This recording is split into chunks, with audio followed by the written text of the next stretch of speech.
let's look at an overview of what we've done in this course so far, right? So you can almost think of this class as being in two parts, okay? Part one, which is what we've covered so far, is all these mathematical foundations. Like we talked about what a set formally is and all these different set operations. We talked about explicitly what a function is in terms of set operations, right? How it's a subset of the Cartesian product of a domain and codomain. We talked about, what an injection is, what a surjection is, what a bijection is, those sorts of things. Also in here, the sets of numbers. Remember we had that whole lecture where you went over what a natural number is, what a whole number is, what an integer is, what a rational number is, all that stuff, right? We talked about propositional logic a lot, right? Conjunctions, disjunctions, negations, their existential quantifiers, implications, converses, contrapositives, all of these things, right? So we covered a lot. And so we culminated all of that with proof techniques, right? And that's what we've sort of done over the last 2 weeks. We talked about various different methods of proving things, okay? Then we'll have the midterm. And in the second half of the class, what we'll look at is some applications of all of these things that we've learned now. Okay? So we'll talk about number theory, which we've kind of been talking about implicitly here, right? When we break x up into cases, we write x as being 3k, or 3k plus 1, or 3k plus 2. That's really just number theory. We just haven't called it that. We'll also look at counting techniques. So things of the form like n choose k. How many people have seen that notation before? Out of curiosity. Okay, so quite a few. Good. And Pascal's triangle and various properties like that. And then we'll talk about things like the binomial theorem and Vieta's formulas, which again are applications of combinatorics. Okay, so the class is sort of divided into two parts. One is the foundations that we need to really do anything, and two is some more extensions and applications. Sound good? Okay. So let's do a quick overview of everything we've seen so far in this class. Okay, very first day, day one, after you saw the 4-page or however long homework one was, we talked about set theory, right? We said a set was a well-defined collection of objects. And what did I mean by well-defined? Does anyone know? No, not that it's ordered, but... Okay, part of it is that it's distinct, but there was something specific I said when I meant well-defined. Yes? Yeah, we can, for any element, I can easily determine whether or not they're in the set. So for example, if we consider a set to be all the students in this course, if our universe is the set of all students in Berkeley, I can easily tell whether or not a student is in this course. Are they here right now? Right? We looked at various set operations, right? The complement, right? So something's in the complement of A if it is not in A, right?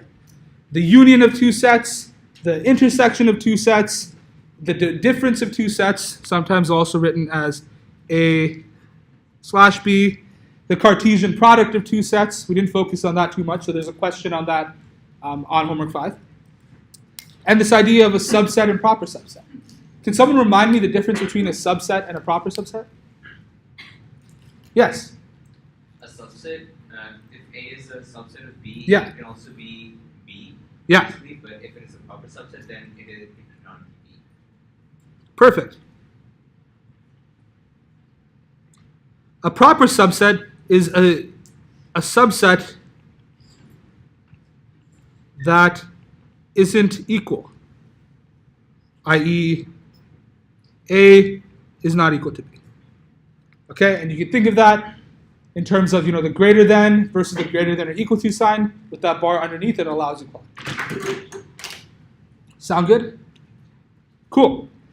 Then in 1.2, and these are textbook references, we talked about what a function was, right? And we said a function with domain A and codomain B was a subset of the Cartesian product of the domain and codomain, right? Such that there's exactly one element in A cross B for every element in A, right? So for example, let's let our domain be 1, 2, 3, B be 4, 5, 6. Is this a function?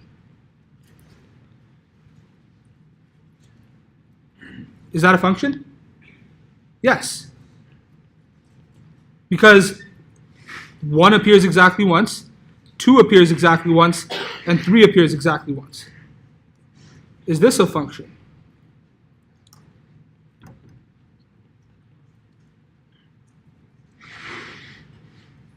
Is that a function? No, because there are two outputs for the input 1.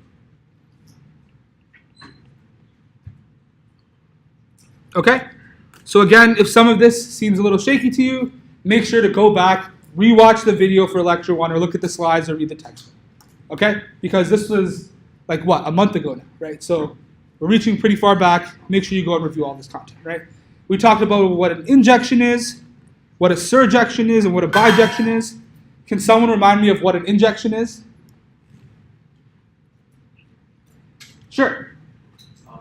Injection is not when it's onto, or is it 1-to-1? Injection is 1-to-1. Yeah. And surjection is onto and then bijection. Right. But what does it mean for a function to be injected? For every input, there is exactly one function. Yeah. So it means if two inputs map to the same output, it must mean those two inputs are the same. Okay? And so this mathematical notation way of putting it is something you should also be familiar with. Okay? And that's a question that we could ask. Is that clear? And another way to think of an injective function is that all functions have to pass the vertical line test. Is that clear? Right? So all functions pass vertical line test, but injections also pass what? The horizontal line test, right? If I draw this function down here, is that an injection? Why? Yeah, is that an injection? Is it or is it not? Why is it not an injection? Yeah, not an injection. Right? Because, for example, if I draw a horizontal line here, these 2 points, they're not equal, right? Like, this point right here is not equal to this point right here, but they have the same output. Is that clear? So this function is not an injection. Okay? So I'll tell you right now, one of the true or false questions is going to be a graph of a function. And the question will be, is it an injection? Okay, so that's one free point right there. Okay? You're welcome. Okay. They won't all be that easy, but that question will be. Okay. What's a surjection? Can someone remind me? Sure. Every element in the code can be mapped to some element in the itself. Beautiful. Okay. So another way of putting this is for all elements in the codomain, there exists some element in the domain such that the function maps to that element. We've seen this mathematical form of this before as well. Any questions with that? So for all elements in the codomain, there's something mapping to it from the domain. What's another way of phrasing a surjective function? Not that it's onto, but in terms of range maybe. Yes? The codomain and the range are the same. Good. If a function is surjective, the codomain and the range are equal. Is that clear? So codomain equals range. So any questions with this quick overview? Yes? So, what is the codomain not equal to range? So for example, this example of f right here. Right. Does the codomain equal the range? No. Right. It's because 6 is in Yeah, exactly. 6 is a possible output, right, because it's in the codomain, but it's not an actual output, right?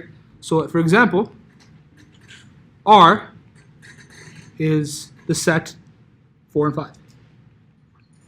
But B, in this case, is not equal to R. Therefore, not surjective. If it's also not injective, right? Because f of 1 is equal to f of 3, but 1 is not equal to 3.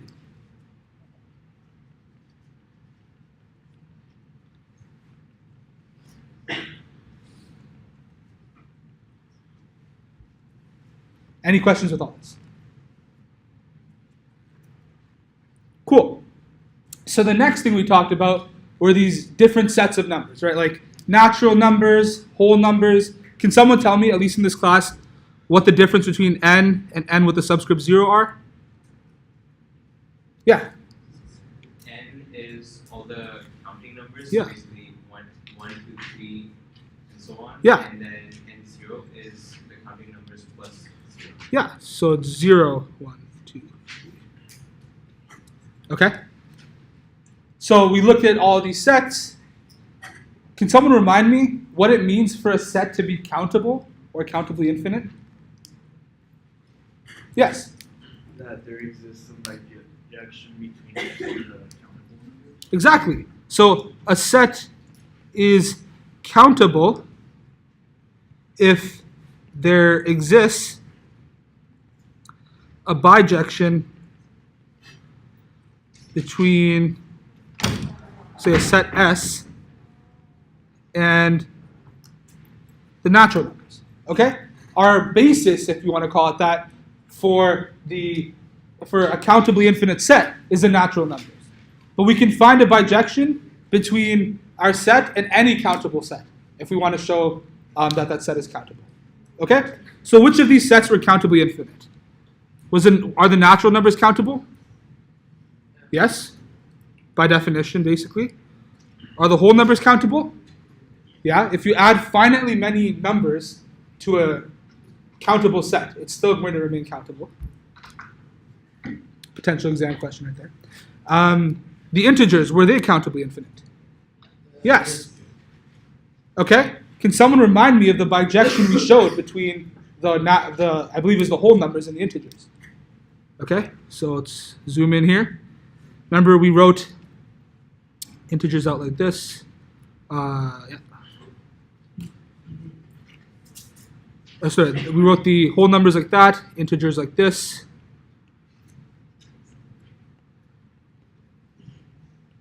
So we have whole numbers here, integers here.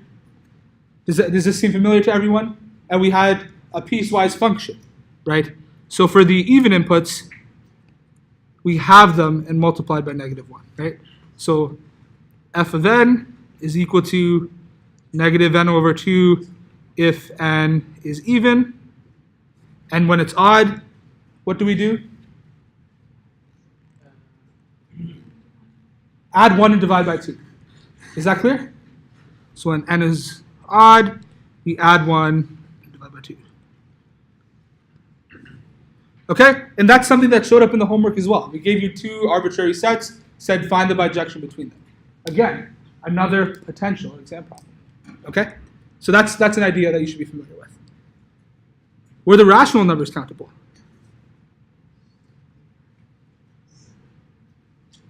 Yes.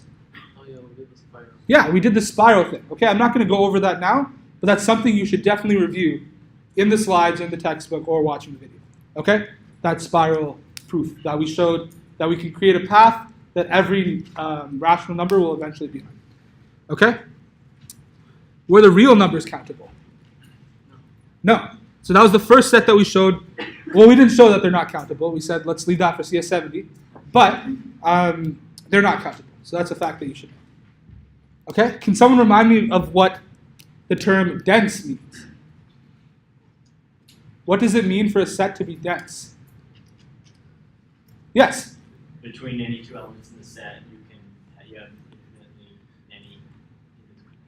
Exactly. Between any two elements in S, there are infinitely many elements in S. And so integers, of course, not dense. Between any two integers, there's a finite number of integers, right? Between A and B, how many integers are there? B minus A. If you want to include both A and B, B minus A plus 1. Is that clear? We're just taking the difference between them. If we can't extend that to rational numbers or real numbers, because between any two rational numbers or any two real numbers, there's infinitely many rationals or reals. Okay? So all this stuff, it's hard to put like test questions like this on homework 5, like on the review packet. But I'm telling you right now, questions like this will be on the exam. So make sure you've reviewed this content. Yeah. You irrational numbers are also dense, right? The irrational numbers are also dense. Irrational. Irrational. We didn't talk a whole lot about irrational numbers. They're uncountable, they're dense. But we didn't talk a whole lot about it. Yeah. Sorry, so which ones are dense? Out of the numbers that you were- Dense. Dense.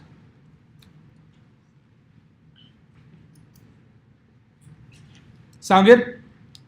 Yeah. Wait, if you had like a set with just the elements 1, 2, Yeah. by that definition, like how would it be countable? Because what would be a bijection between n and n? Because with all the elements of n have to. Okay, good question. When we talk about a set being countable or not, we're assuming that it's infinitely large. Oh. Yeah. So one task, I guess you could have, is given a set, determine whether it's finite, countably infinite, or uncountably infinite. So countable and countably infinite mean the same thing. Is that clear? So countable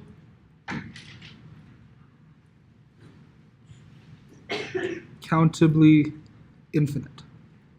So you're right, a set with finitely many elements, by this definition, isn't countable because there's no bijection between it and the natural numbers. But it's not countable because it's not infinite. Is that clear? Yeah. Good question. Anything else? Okay, so propositional logic, and we did a lot of work here, right? We had our basic operators, the conjunction, the disjunction, and the negation. What was the colloquial term? That's a weird word, I don't know why I used it, but conjunction, what was the colloquial word for conjunction? And, right? And.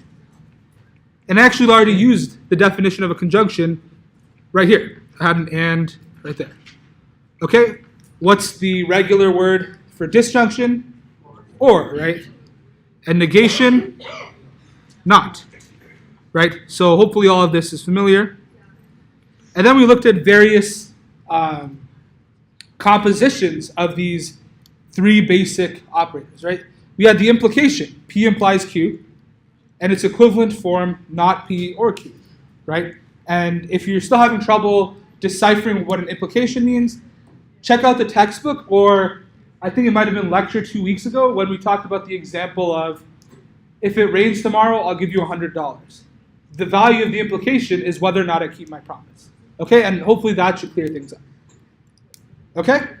We also introduced the idea of the contrapositive, not Q implies not P, and how an implication is logically equivalent to its contrapositive. We also looked at the converse, Q implies P. Is this true in general? No. Not true in general. Okay? We also looked at the exclusive or, right? So our regular or is true when when P is Q. No, P is Q. What am I saying? When P is true, when Q is true, or when both are true. Is that clear? And our exclusive or XOR only true when exactly one is true. Okay? There's also something I forgot to write on the slide, if and only if. And what was the symbol for if and only if? The arrow going both ways, right? So P if and only if Q means P implies Q and Q implies P. And the I double F means if and only if. Any questions with all of this? Okay? So key point here, know how to use truth tables. Okay, we did truth tables a lot. In defining what an implication meant, in showing that it's equivalent to not P or Q, and also just in general, given two logical expressions, showing, that they're equal. We do that by writing out truth tables for both, and showing that you get the same outputs for the same inputs. Is that clear? Cool. Also in propositional logic, we talked about the two existential quantifiers, the for all symbol, the upside down A, and the there exists symbol, the backwards E. Any questions about those two? Right? And of course, we saw this, I think, on day 2 of the class, right? For all B and B, there exists A and A, such that f of A is equal to B, right? And there, you see both. For all, there exists. Okay? We also looked at De Morgan's laws for conjunctions, disjunctions, and negations, as well as for alls and there exists, right? So the negation of P or Q is not P and not Q. Is that clear? The first one. The negation of P and Q is not P or not Q, right? And we've looked at all of these in various questions throughout the course, okay? Can someone tell me what the negation of for all x there exists some y such that P of xy is true or qy is true? Someone tell me what the negation of that is? So it's long. Can you say it again? Yeah, so I'm reading this out right here. The negation of for all x there exists some y such that P of xy is true or Q of y is true. Yes, This might be wrong, but that's okay. there is an x Okay, there exists x. for all y Yeah, such that not that whole proposition of that. okay. So now I'm taking the negation of what's inside these parentheses right here, right? And then it's the So to take, we're using this rule right here. To take the negation of P or Q, you change it to not P and not Q, right?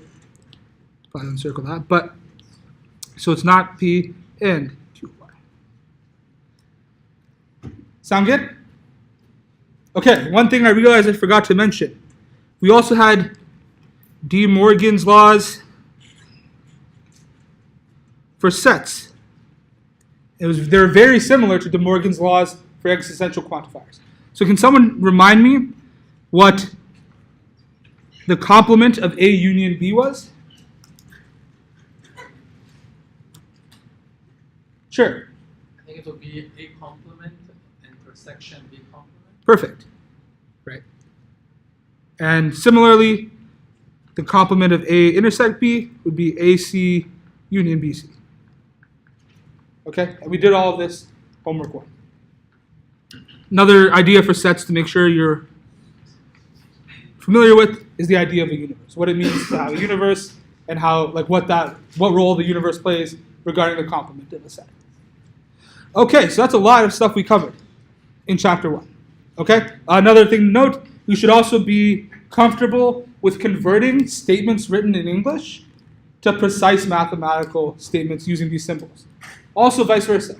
You should be able to take this ugly looking thing and say it in English. Okay? So both skills are important. And again, both may or may not come up on the exam. Okay. Lastly, over the last 2 weeks, we covered proof techniques. Okay? So we talked about what a direct proof was, how we sort of just start off with the information we're allowed to assume and end up with something that verifies what we want to prove. A proof by contradiction, where we assume not S and show a contradiction. A proof by contraposition, where we show that P implies Q by showing not Q implies not P. Hopefully all of this is familiar, right? Okay. What's a vacuous proof? Yeah. When you show that, so if you want to prove that P implies Q, then you just show that P can never be true. Perfect. So remember, the truth table for P implies Q, right? True, true, true, false. And I know we've seen this 100 times, but hopefully by now this should be almost muscle memory to you. It looks like true, false, true, true.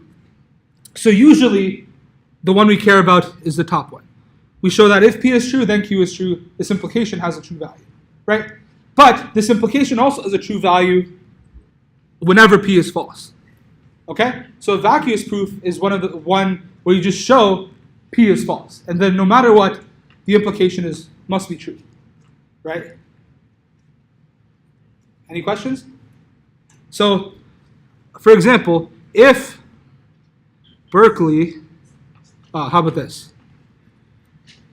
You like this one. If the Warriors didn't blow a 3-1 lead, LeBron is the GOAT. Regardless of whether or not LeBron is the GOAT, this is a true statement. Because the Warriors did blow a 3-1 lead. Right? P is false.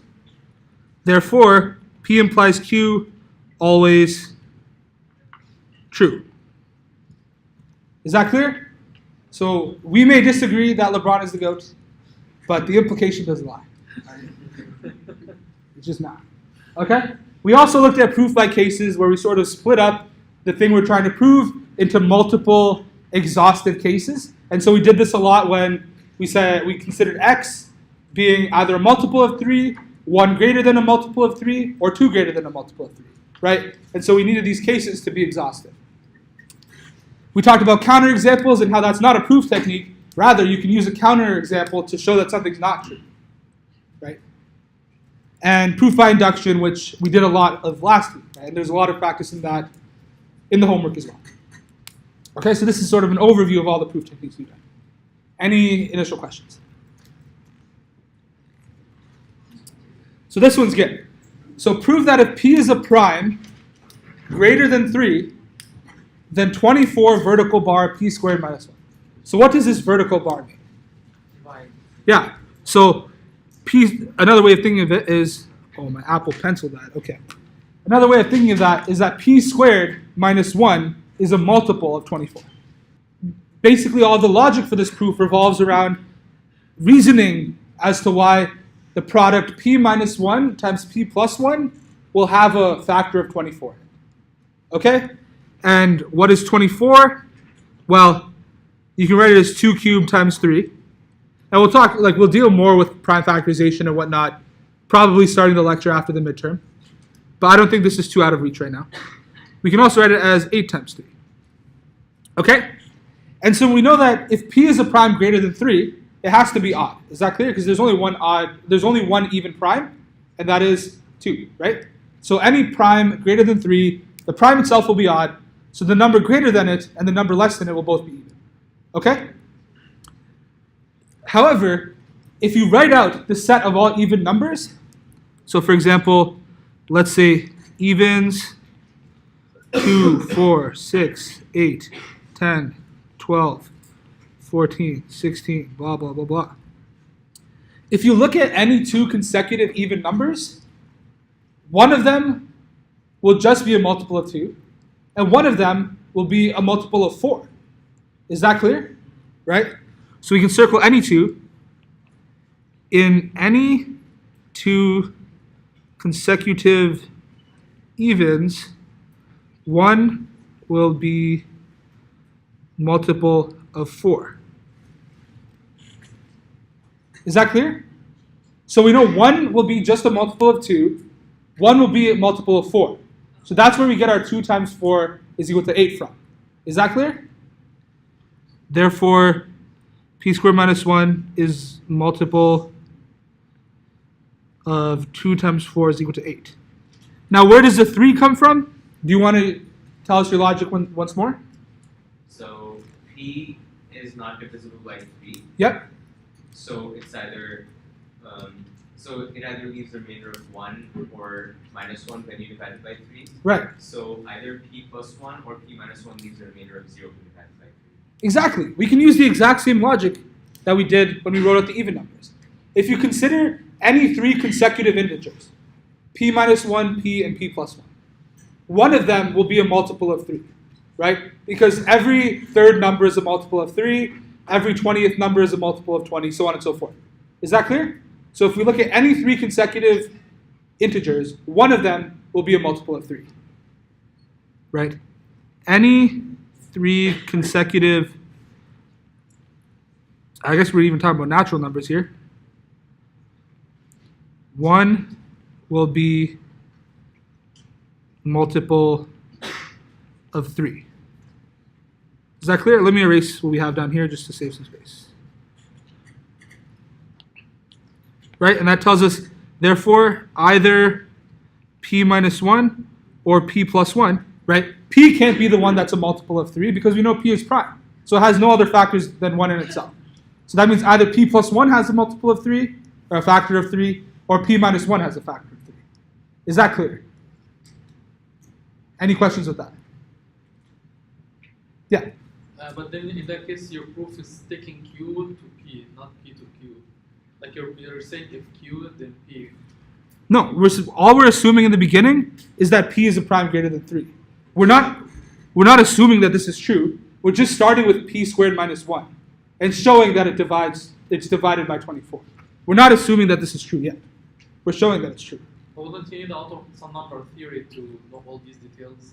Like how would we know about this gives you odd or even, how is divisible by 3, or like these details you mentioned?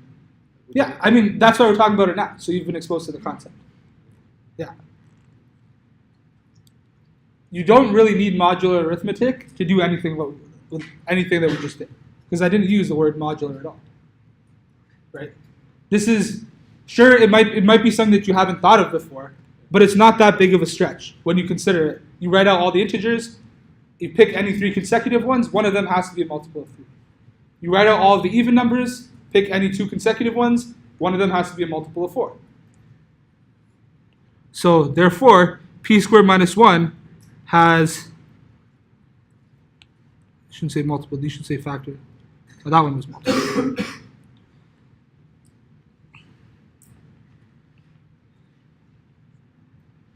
As required. Okay, so to recap, all we assumed in the beginning was that p was some prime greater than 3. We looked at p squared minus 1, factored it as p minus 1 times p plus 1. We realized that both p minus 1 and p plus 1 have to be even. But if we're looking at 2 consecutive even numbers, one of them has to be a multiple of 4, and the other is just a multiple of 2. Therefore, we know that that product is definitely a multiple of 8. And then, if we look at the 3 integers p minus 1, p, and p plus 1, we know that since there are 3 consecutive integers, one of them has to be a multiple of 3. Is that clear? And then we know it's not p because p is prime. That means it's either p plus 1 or p minus 1. Okay? Meaning that not only does our product have a multiple of, or a factor of 8, it also has a factor of 3. And what is a number that has a factor of 8 and a factor of 3? Well, it's a number that has a factor of 24. That completes our proof. Is that clear? So if we want to bin this into one of the proof techniques we saw, it would be direct. Okay? But that's not really the essence of this problem. The essence of this problem is reasoning about the algebra and whether or not something is odd or even or a multiple of 3. Okay? So the whole point of outlining what proof by contrapositive is, or proof by contradiction is, and induction is, whatnot, is to sort of set up the frameworks for how you'll do these things. But the logic will be different from problem to problem. Okay? And that's why we've given you a lot of practice problems in this week's homework, because you'll see a lot of different questions. So yeah, I completely resonate with you. If you didn't get this immediately, it's kind of like, where is this coming from? But again, the idea is now you've seen this before, it's sort of added to your toolbox of things you know how to do. Sound good? Okay, let's move to the next question. Also involves this divides symbol. We're asked to prove that 3 divides n cubed minus n for all whole numbers. But we want to do it 2 ways, both with induction and with a direct proof. Okay, so the direct proof will be similar to the one we just did before, right? We will reason about parity, something like that. Maybe break it up into cases, hint. But it will be not through the structure of induction. But we can also prove the same thing with the formality of induction. So let's do the inductive proof first, because it's a little more involved. Okay? So let's do induction.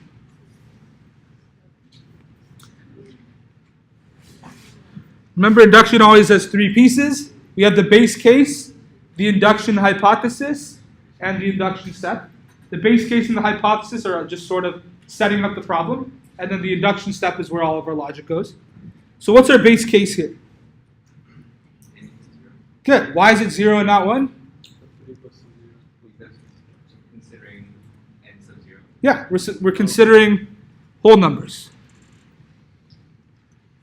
Okay, so n is equal to 0. N cubed minus n is 0 cubed minus 0, 0. Indeed, a multiple of 3. Why is it a multiple of 3? Because I can find an integer such that 0 is equal to 3k. And what is that integer? Of course, it's 0. Okay?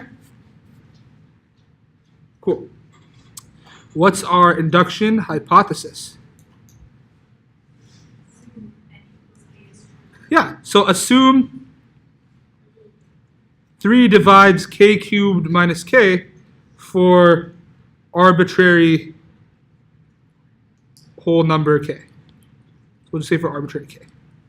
Okay, I'm writing a little small because we're going to have to fit both proofs on here. But that's our induction hypothesis. Probably the easiest step of any induction. Sound good? Okay, now let's get to the meat of it. What's our induction step?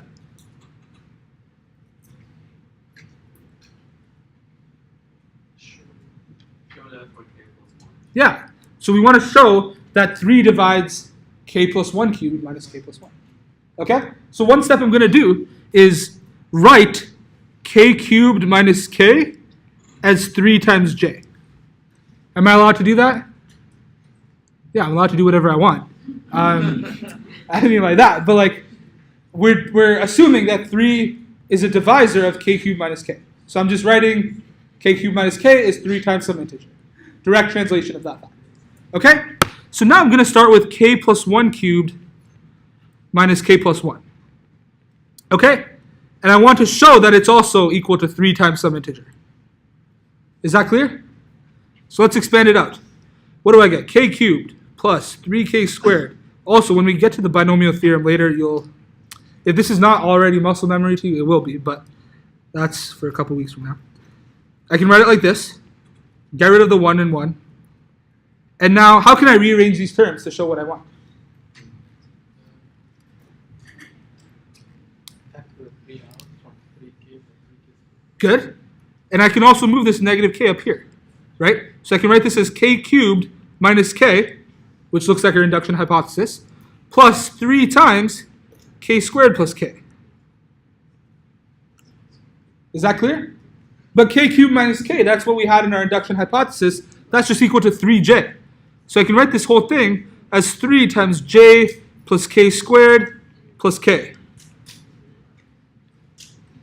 Is that clear? So now we've shown that assuming that k cubed minus k is a multiple of 3 by induction, sorry, not by induction, but this was our induction step, we show that if we assume that's true, then k plus 1 cubed minus k plus 1 is also a multiple of 3.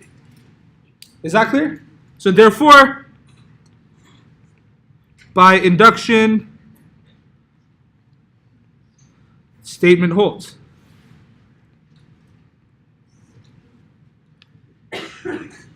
Any questions with that? Yes. Sorry, Right here and then for back here. the induction step, Yeah. why did you write like the 3 as an sign for each of those? Why did you just do an equal sign? Because right there it's just an algebraic expression. Or like we haven't talked about modular arithmetic yet. So the idea of the triple equal sign is only for propositional logic. No, sorry, like when you know how the other ones we have the 3 and then the line. Because right now you're only looking at the right hand side because you don't know that it's true yet, so you have to say, okay, so if we're only looking at the right hand side, then we prove that it's divisible by 3. Yeah. So we're starting off with k plus 1 cubed minus k plus 1. And we want to show that it's a multiple of 3. We can't start off by assuming that's true right away, because that's not really proving it. Okay? So a very important distinction to make. In the induction hypothesis, you assume the statement is true. In the induction step, you show that it's true for the next greatest natural number. Okay? You can't assume that it's true right after that. So that's what we did. Let's do the direct proof. And after our discussion from the previous problem, this should come out very, very relatively easily.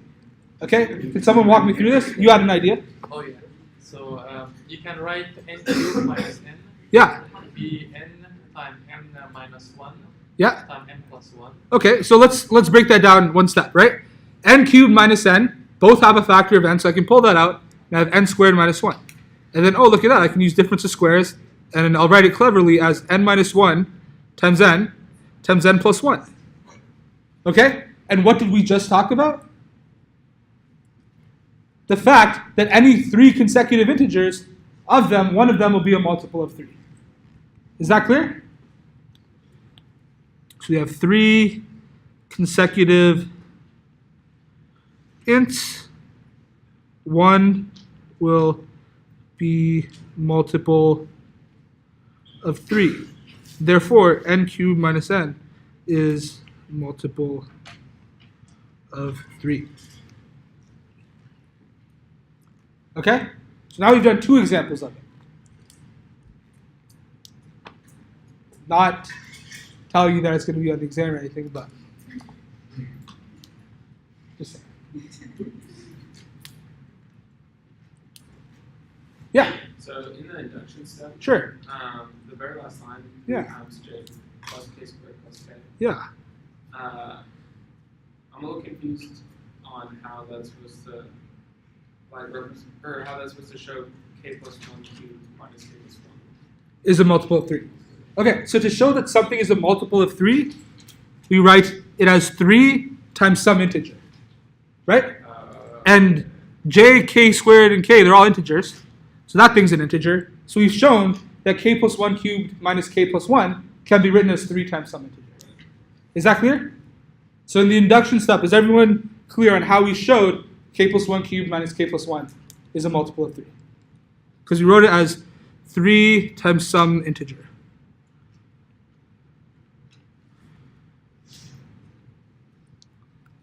Yes? Yeah. So like, where did that come from? Yeah. So we're assuming that 3 divides k cubed minus k. But the definition of one number dividing another is that it's a factor of the other number. Right? If I write the statement 8 divides 24, all that means is that there's some number there's some integer such that 24 is equal to 8 times that number. Is that clear?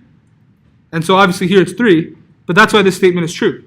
So if 3 divides k cubed minus k, it just means that there's some number I can multiply k by, or there's some number I can multiply 3 by to get k cubed minus k. Pardon? Yeah, it's a multiple of 3. Okay, so that bottom line, did you use parentheses or did you use like the multiple of 3 slash? Oh, no, those are parentheses. Parentheses. Yeah. In the induction step, I didn't use that vertical bar at all. Okay? Sounds good. Yeah, we'll do 3. Okay. So this one is going back to before we talked about, numbers being even and odd, multiplying them, whatnot. Back to lecture 2, I think. Suppose A and B are 2 countable sets, countably infinite, that is.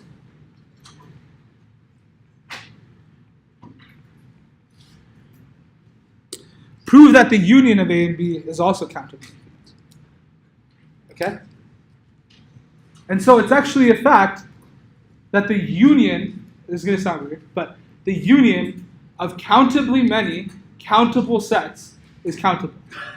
Okay? He wanted me to put that on the exam. I was like, no, I like you guys too much.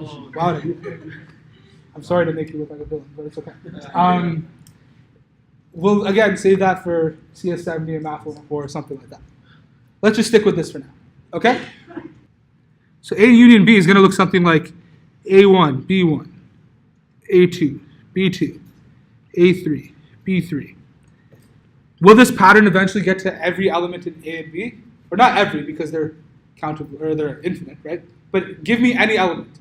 Like A 10,069 or something. Will it eventually get there? Yeah. Right?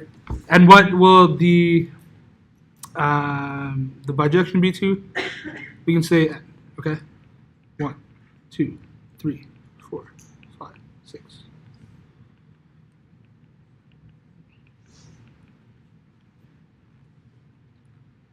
Okay? So I think I know what your question is going to be. Is it, what if the two sets are not disjoint? Okay, well that's a question you should think about, but yeah.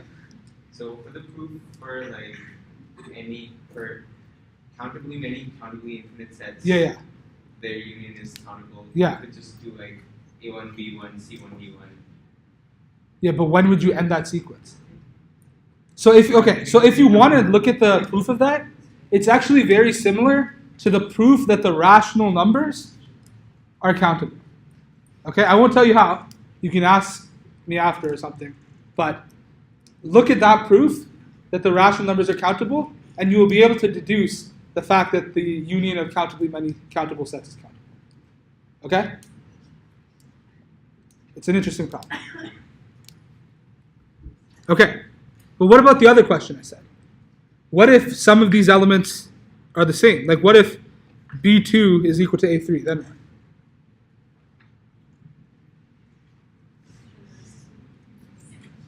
Pardon?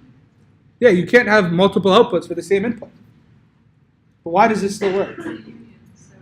Right, it's a union. So we only look at unique elements. Okay, so if B2 happens to be equal to A3, we just skip A3 and go on to the next element. Okay, so only care about unique elements. If some element in A, probably should be capital, but some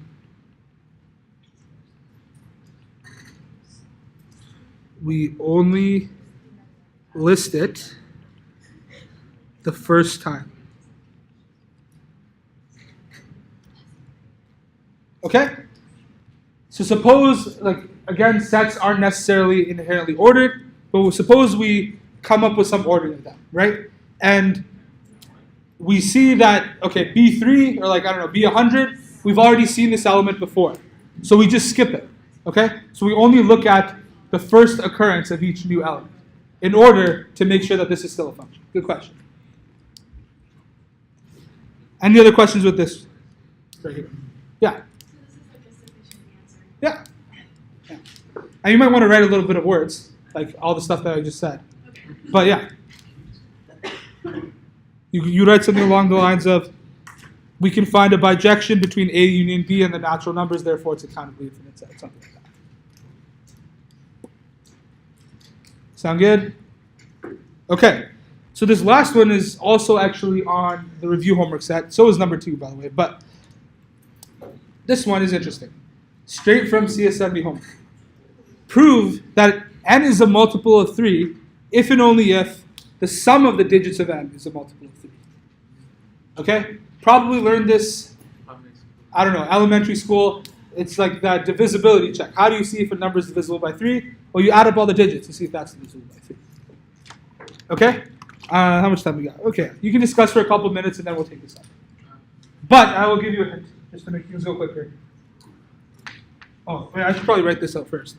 Okay, suppose we have some number whose digits are A, B, C, D.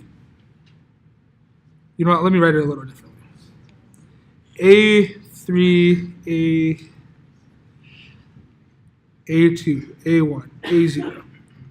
How can I expand this out? If those are the digits, not A3 times A2 times A1 times A0, but those are the digits.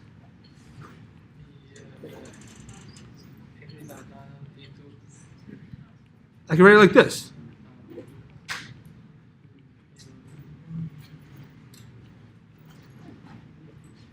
Is that clear?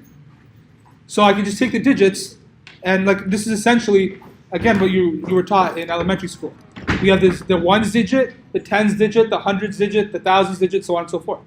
So you just multiply the number in that digit times whatever the factor is, and you get the expansion. So you'll need that. Okay.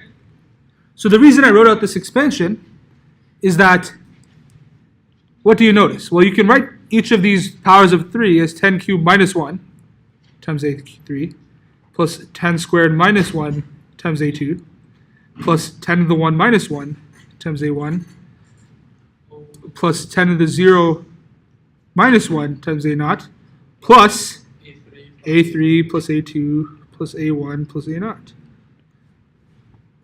Right? And what do you notice? Multiple of 3, multiple of 3, multiple of 3,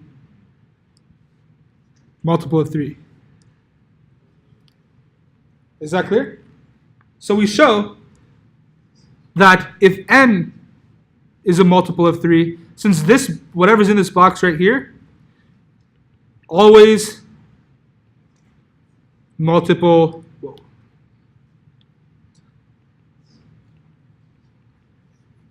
right? Whatever's in that box is always a multiple of 3. So whether or not n is a multiple of 3 is 100% defined by the sum of the digits. So if the sum of the digits is a multiple of 3, n will be a multiple of 3, and vice versa. Okay? So a lot of times when you see a proof that looks like if and only if, you'll have to prove one way and the other way. And you can do that here, but the logic is exactly the same. Because, again, whatever's boxed in the red is always going to be a multiple of 3. So it doesn't impact. Like everything is completely determined by the sum of the digits. So if the number itself is a multiple of 3, obviously the sum of the digits has to be a multiple of 3. And if the sum of the digits is a multiple of 3, the number has to be a multiple of 3. Is that clear? So therefore, if n is equal to 3k, then a3 plus a2 plus a1 plus a0 has to be equal to 3 times not k, but j, because it'll be some different multiple of 3. And if a3 plus a2 plus a1 plus a0 is equal to, let's use a different letter, 3l, then n will be equal to 3m. Okay? So is everyone clear on what we did? We wrote out the base 10 expansion. Right? This is sort of how you write out any expansion in any base. If you're doing hexadecimal, instead of using 10 to the 3, 10 to the 2, 10 to the 1, and so on and so forth, you'll just use 16. If you're doing binary, you'll just use 2. Right? We wrote that expansion, subtracted 1 and added 1 essentially, but any power of 10 minus 1 will be a multiple of 3, right? Because 10 cubed minus 1 is 999, 10 squared minus 1 is 99, and so on and so forth, right? And so this was not 100% concrete in that I specifically stopped at A3, right? So if you wanted to do this more thoroughly, you'd have to say n is equal to A sub k minus 1, A sub k minus 2, A2, A1, A0. The proof wouldn't, like the logic itself wouldn't change, because when you subtract 1 in all these cases, it'll still be 99999 something. That'll always be a multiple of 3. But if you wanted to do this rigorously, you'd have to do it like that. And you'll see that posted in the solutions, because this is one of the questions on the homework. And so in the homework is also a question that makes you prove if n is a multiple of 9, if and only if the sum of the digits of n is a multiple of 9. And we basically already did it. Right? Because 99999, that's clearly divisible by 9. I'll just give you 1, 1, 1, 1, 1. It's also clearly divisible by 3.